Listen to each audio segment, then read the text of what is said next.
So we've got Jackson Robillard in the final portion of the lap here at the Isle of Man. Everything just coming towards the end of the event here as we go on board with the American.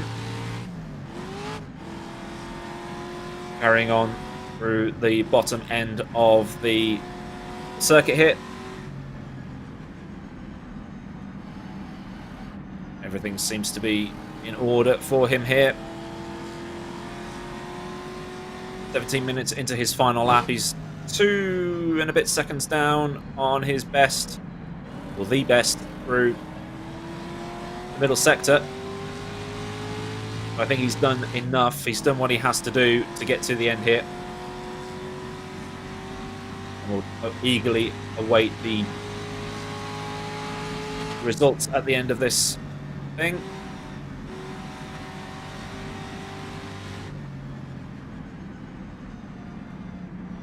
Be good to see who's turned out where because of the way things have worked out.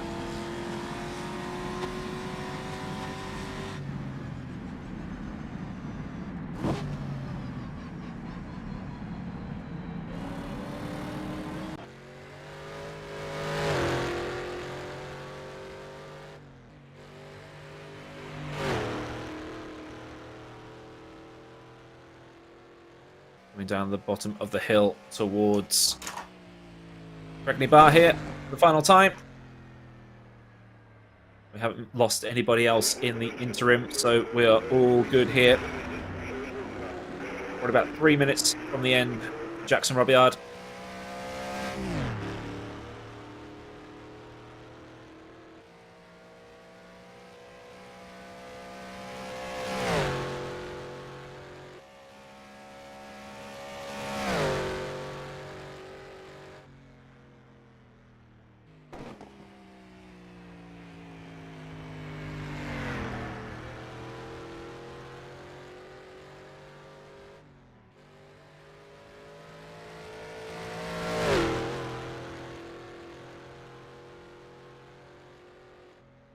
Trying to work out on the map where he is as the yellow comes out in sector 3.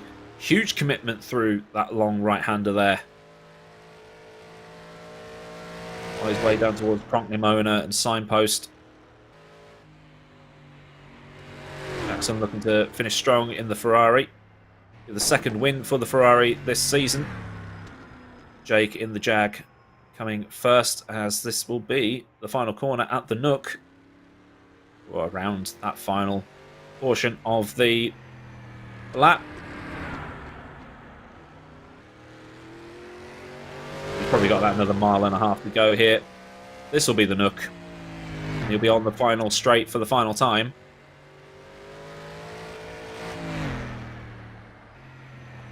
Now this is the Nook. I do apologise, he went through Signpost and now he's at the Nook. Now he's onto the final straight. And this will be the end of the event for Jackson Robillard.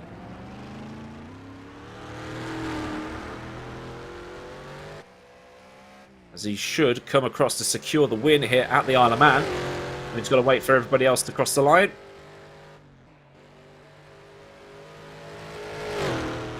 He is going to cross the line and set a 20:26.2. Sets the fastest time overall. As we now wait for GP laps to come across the line.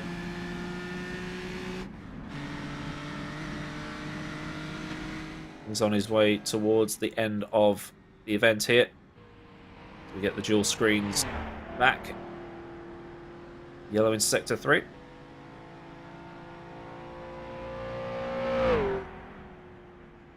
Fastest lap point is indeed going to be close.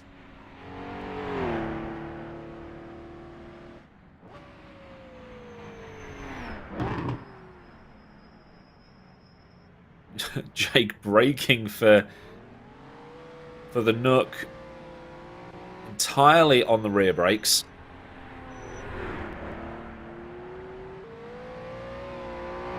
He's not too far away from completing this, and I think his steering is a little bit bonked. He'll still be able to finish, all being well. Not too far away at all. Comes into final corner. Very, very tight little section. There's a little bit of a power slide on the exit. Car a little bit over the place. And that should be him done. I think he'll be very satisfied with that drive. And very satisfied to finish as well, given that he did have those couple of offs that maybe damaged his car a little bit. Here we have Scooby coming down the other side of the mountain.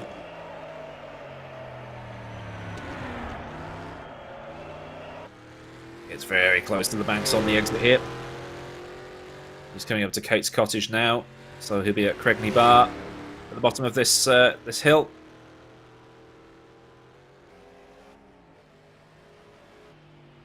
So he's not got much longer, probably about another 3 minutes of driving left for him.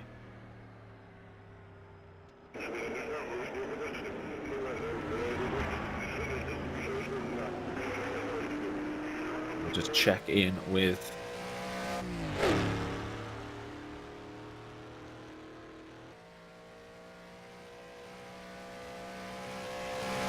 Nikolai and Liski just retired, and then we've got 3 drivers with a whole lap left to complete.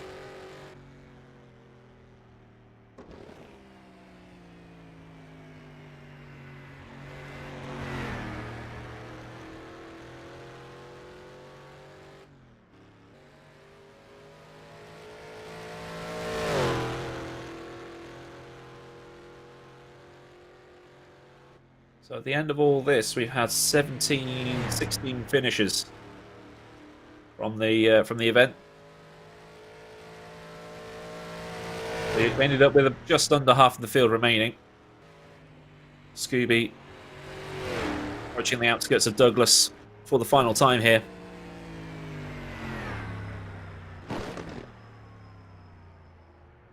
The engine survives a throttle blip.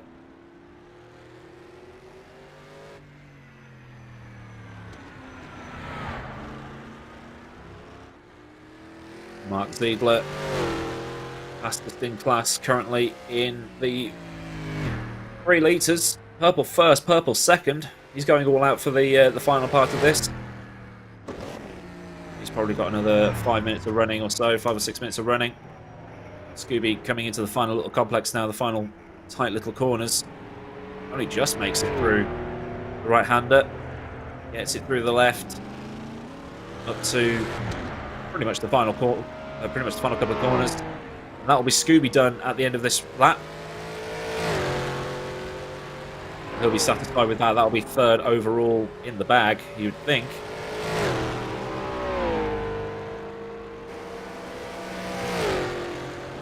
Now we just need to see where Ziegler comes through in a bit.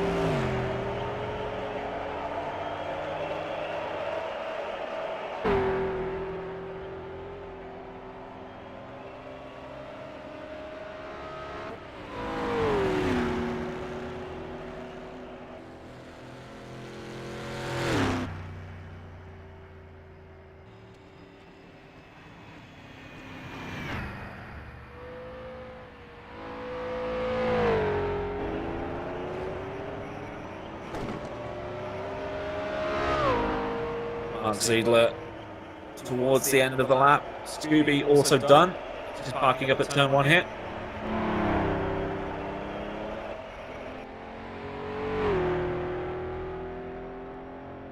Ziegler towards Kate's cottage. So he'll have the finish line in sight pretty much.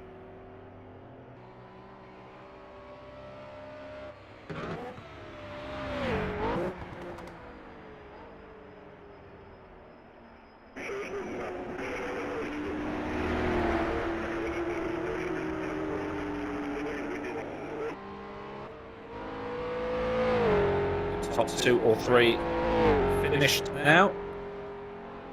A couple of the drivers have got to do the extra lap, which are probably not going to be good for them, but you know, you've got to finish the full race distance.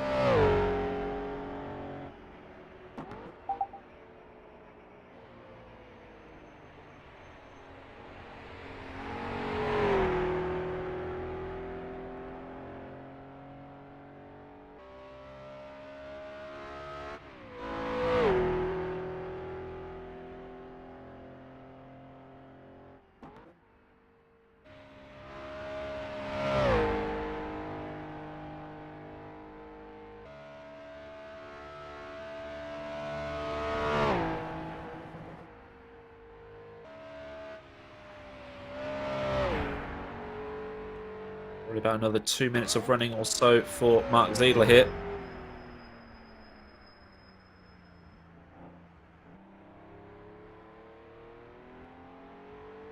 Just had confirmation that everybody is on their last lap now with 3 finishes so far. So Ziegler will be the first non 3-litre class, non 5-litre class car to cross the line.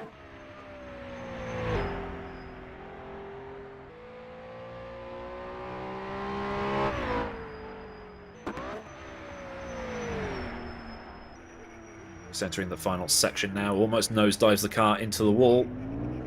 Pretty much entirely on the rear brakes. Kick of oversteer on the exit. No minute now, Mark.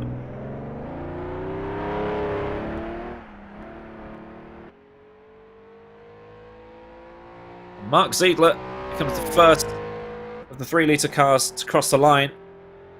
Finish line probably about 150, 200 yards in front of him. And there we go. He has just gone and set the fastest time in the 3-litre class, and he can pull over and retire. Here comes the first of the 2-litre cars now. Isidoro Horegui. Again, I do apologise for butchering any names today. He, again, is probably about another 2 minutes away from finishing the lap. In a very fast part of the track here. Bit of a slide through this long left-hander here.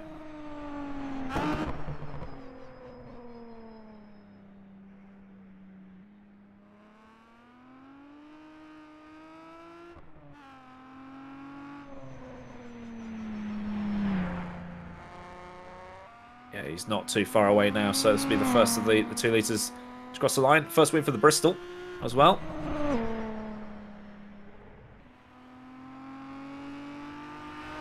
Those behind the scenes frantically getting the times together. Eduardo Beninca expected to finish 5th overall here. Impressive stuff from the 2 and 3 litre cars.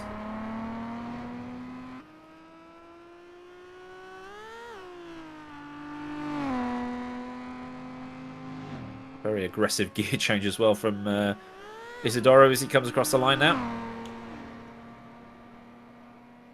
No need to worry when you just cross the line and he is complete.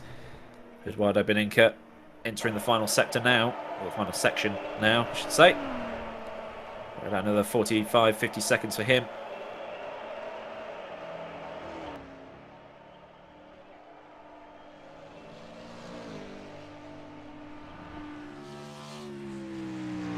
Beninca now just navigating the final few corners, making sure he doesn't unnecessarily bin it. Into the very tight little section here. Almost slides straight on, probably came in a bit too hot. Oof. And that is him done now. Eduardo Beninca, second in class in 3 litre. Very good stuff from the Brazilian in the Gordini.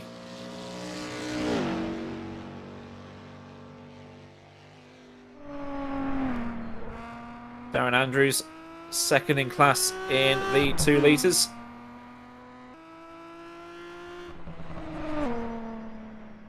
He's, again, probably about another 2 minutes away from the end. So everybody, I mean, like the leaders of the other classes starting to come across the line now. Here's Hyler in the Bristol heading towards the Cregny Bar dining room, pub, hotel place. So not long left now for these drivers. Almost a little bit too far for the pole.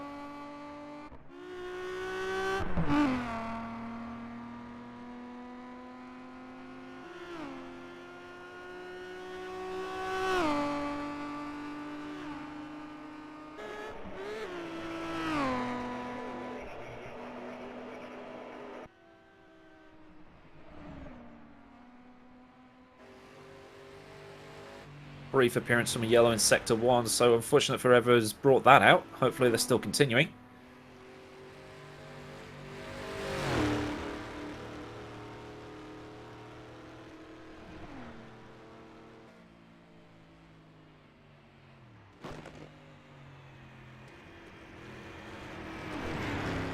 And your preliminary top 5 is Jackson, Jake, Scooby, Isidoro, and Mark Ziedler. So that's almost confirmation of what we should get for the actual results, but they'll all be made official later on through the GP Laps Discord and YouTube channel, and I'll probably put them up as well just to give you an idea of what's happening.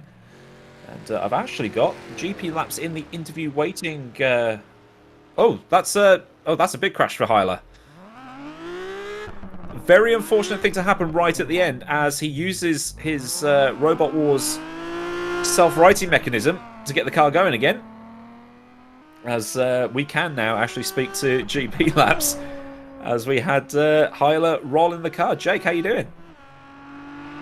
I'm exhausted. This was by far the most tiring thing I've done in sim racing ever, but I finished. So yeah, this was all your idea. It was. I decided to put myself through this for some reason, but it seems like I have very little idea about what's gone on so far, but it seems like things have gone all right. There's a lot of folks still driving, but everyone was able to start, I hope. Yeah, we had... I think we were down to like the final 50% of the grid come the end, so about 16, 17 retirements. Almost 18, as we almost saw on the stream.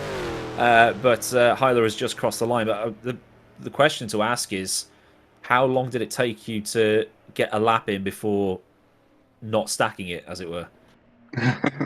I've been racing around this track. So this track came out for Grand Prix Legends 2017, 2018 maybe. And that's when I first started driving it. And I mean, this is the first real competition I've ever done around here. But around that time, 2018 or so, was the first time I ever did a full lap without crashing. But these cars are a different world entirely around a track like this. And so, yeah, it took many a practice lap to get one of these cars around here successfully. And I look back even a couple of weeks ago at the times that I was doing, and it's crazy how much we've improved. Everybody, the times are unreal. How fast folks are going around here. Yeah, I think Jackson's pole time was nearly 5 seconds faster than you, and then you had a Ascari in the middle of the 5-litre class in a car that should have been slower. So to see everybody getting the times in and seeing where they were and how a lot of the classes overlapped, which is what we were kind of expecting, really, given that this is more of a driver's circuit than a car circuit. We've still got a few drivers coming through to the end of the lap. So how do you think this is going to translate for Targa Florio, which is probably going to be even more crazy than this? Could be more crazy. In a way, the track at the Targa Florio is actually a bit easier to drive. I'll knock on wood saying that. Yeah, it's a bit easier just because it's more slow speed. You really need to know where you're going around this track to be able to pull off a decent time. Where you definitely do at the Targa Florio, but I was talking to folks that around this track you probably need to know 50 of the 219 corners to reasonably do laps. There's 50 corners that look different than what they actually are. Around the Targa Florio, I bet it's similar.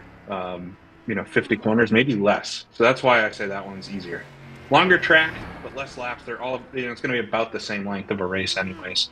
So yeah, it'll be fun. I'll feel a lot better about it though, because we actually know we can pull off something like this. So yeah, I think this is probably the first time that anybody's ever tried this. So for it to go well, and for as many people to finish that have finished, it's looking good for Targa Florio. And with Dundrod next up, how are you feeling about that? I think that'll be good. Dundrad's going to be kind of wild. It's a head-to-head race again, but it's on a very similar track to this. The circuit looks almost identical. It's just a lot shorter. So I don't know if we've seen any issues with folks passing folks, but I know I ran up to a few cars during this, and getting around is a bit of a project for both the passing car and the passee. So there's going to be a lot more of that. We saw. Yeah, it was fun from what we saw. So everybody was well behaved, and any crashes were driver error or computers not wanting to keep up. So the driving standard still, in terms of like actually car on car, has been very, very good this season, and hopefully it carries on for the rest of it. Yeah, I hope so as well. I think it will. But yeah, that one's going to just be tricky because of the head-to-head racing. But excited for it, and excited to get some of the other folks back in here too. But we'll see how this one all plays out. But the whole season's been incredible to watch. So thank you for putting it on, and hopefully we see you doing very well for the remaining races. Thank you all. Excited to see what the results are. Thank you. So that was GP Laps, the man who made it all happen, and we've got a couple of other people waiting in interview to come in. I think we've actually got Jackson Robillard to bring in as well. So we'll see when he's ready, and we'll bring him in and other drivers crossing the line. Jackson, how you doing? Hey guys, I'm feeling pretty good. Really tired. I can imagine you were putting in some absolutely blistering laps. Towards that final lap that you did, we saw you kick the car out in oversteer, like in the really fast section of the track. Was that a moment where you thought maybe I should slow down, or did you just think, no, I'm going for fastest lap here? I was panicking the whole way, all 6 laps. No, not really. I was just having some fun. I don't know. It's the cars are loose as it is, but it's fun to just kick the rear end out. How long did it take you to get the track learned? I started practicing this, I think, before any of the other tracks on the calendar, because it's the only one. Well, I guess I don't know Dundred very well either, but it's the only one I hadn't driven before at all, and it definitely took me a while. I've been practicing it pretty consistently for the last few months, and only really in the last week did I feel very confident about it.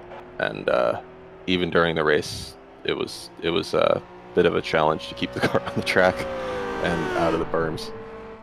How do you learn a track like this? Do you just memorize the layout, or do you go, I know that this corner's got a pink pub on the exit, I know this place has got a car dealership on the inside, or something like that, or is it just you do it again and again and again and again until it's committed to memory? You mostly just do a lot of laps until, at least that's what I do, a lot of laps until I know roughly where I'm going. I still have sticky notes all over the bottom of my monitor, just as with reminders of where I'm going. But for the most part, it's just running more and more laps. And how does it feel to, I mean, we've got the times coming through, we've got the provisional stuff, so how does it feel to provisionally have a win on the board in a series like this? Didn't know I had.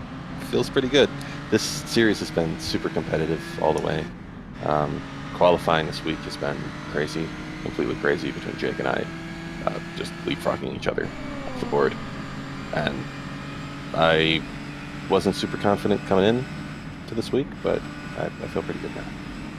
And how do you think you're going to do at Dundrod with the return to actual proper racing?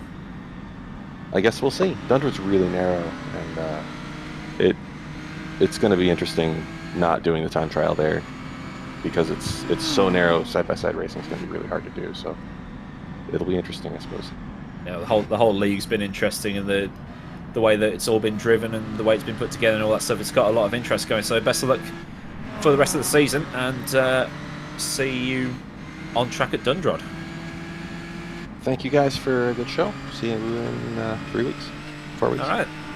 Yep. So that was your overall race winner provisionally, as we get the times coming through. But with lap times like that, he probably has won. And I think we have one final person coming through for an interview. It is the third place finisher in the 5 litre class, and overall, hopefully, assuming that everything's been calculated properly, it is Scooby. How's that for you?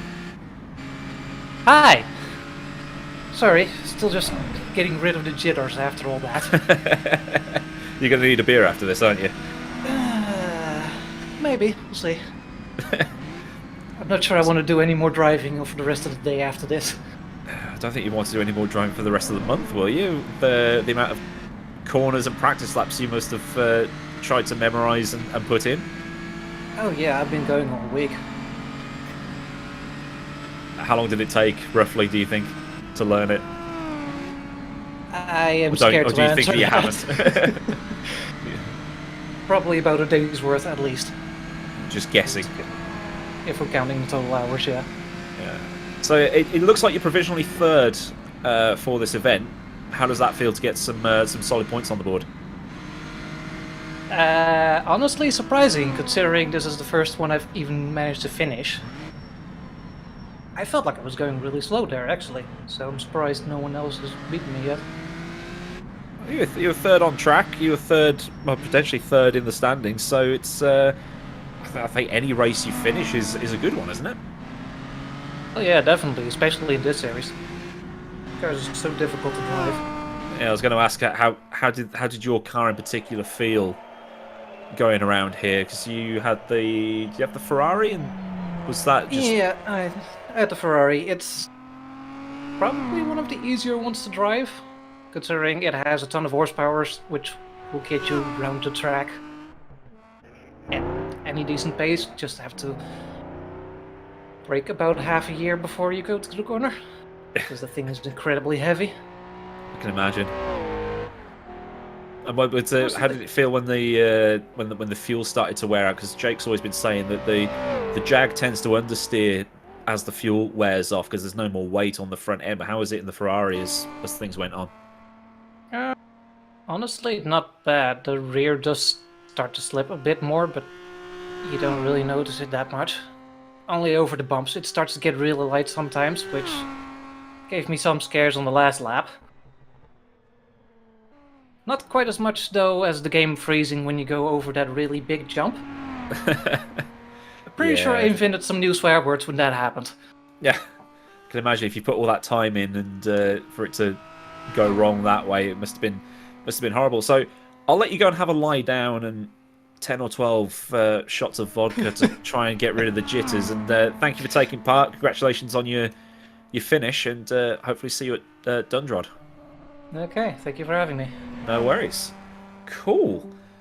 As we're just watching Vladimir Kotliaski coming across the line within the next minute or so, we have Mark Zeidler, who took a class win. So, Mark, how was that for you in the slower class cars? We've had the 5 litre guys talking. How was it in a lower class car?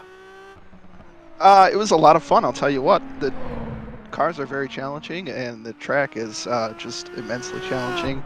I think I got a little lucky. I did have a rollover out there, and that's not ideal, but it was near the end of the lap, but I didn't lose too much time from it.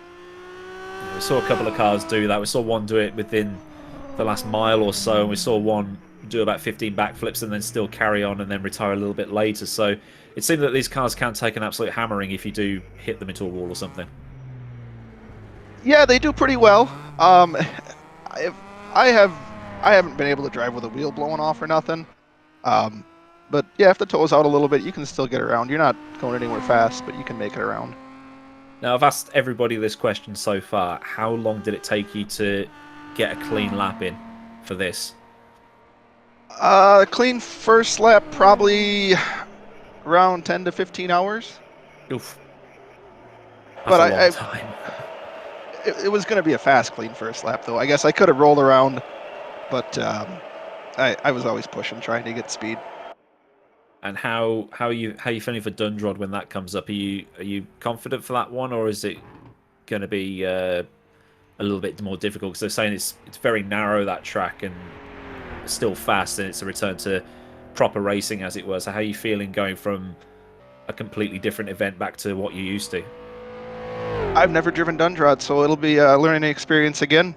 I look forward to it. Narrow track, fun, just hard to pass if it's going to be a grid start. So we'll see how it goes.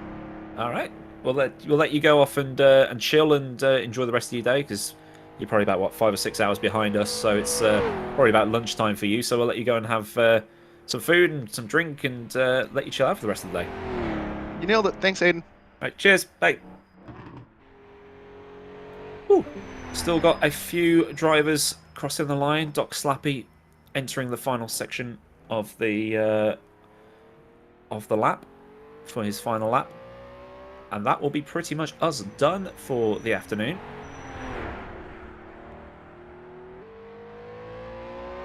There's one more driver after Doc, apparently, so we'll stick around for that driver.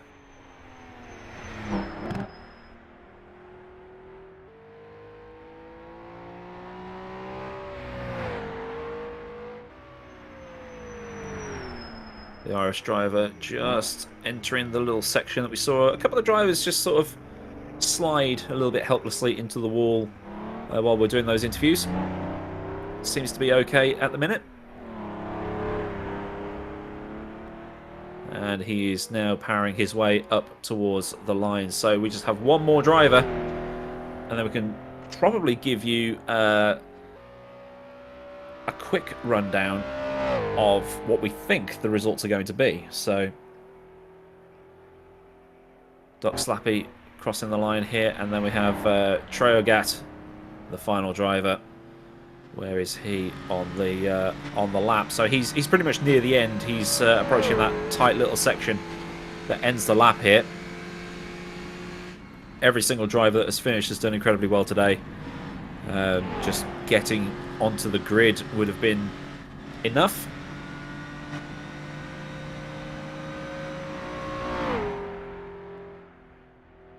He's the only driver on the circuit right now.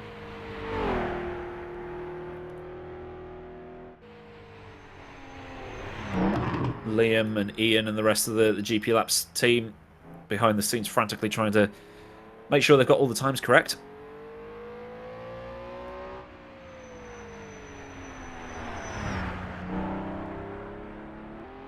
Need more screens because I'm running out of places to put my data here.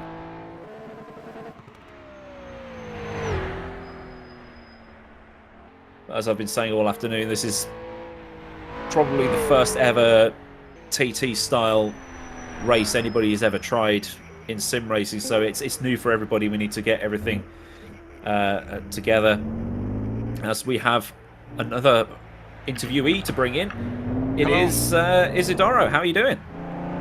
Exhausted. I can't even imagine how I finished this. I thought I was gonna bend it in the first lap, but I don't know.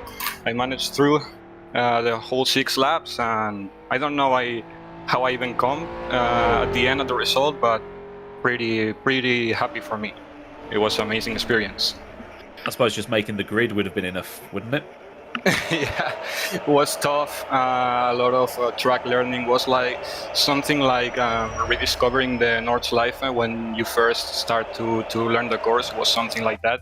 So it was very interesting for me. I also got very interested in the TT Isle of Man because of the road of the circuit, the mountain course, and I don't know. I got very into it, and I learned the track, and it was pretty hard to get a lap in, but I did my best and everything worked out. Well, I've just had it come through in the production chat channel that we've got for the Discord, and you are actually the 2-litre winner for today. Oh, that's amazing. Yeah, so congratulations for that. That's amazing. Did you think that would actually be the case when you crossed the line or even started? I was kind of hoping for a good result. I just did a one stop. I don't know if any other car did that. So I committed for the one stop, and I was heavily lift and coasting for the whole stint, the first and second stint. So I was hoping that the strategy was going to come from my side, and I think it did. So amazing. Well, congratulations on winning the 2-litre class for today. How do you think you're going to go for Dundrod if you've actually done any laps at all? I didn't touch the track. I don't know the layout, the circuit, so it's going to be a challenging one for sure. I heard it's very narrow, so let's see how that works out when we race actually there, because overtaking is going to be hard. But I don't know. I'm pretty excited. I want to start practicing as soon as possible. I'm a bit busy with work and everything, but I will pull my time. Well, I hope you do very well at Dundrod. Congratulations for today, and we'll let you go off and have some food and chill out for the rest of the afternoon. Thank you for the No amazing worries. work. All right. Thank you. Adios.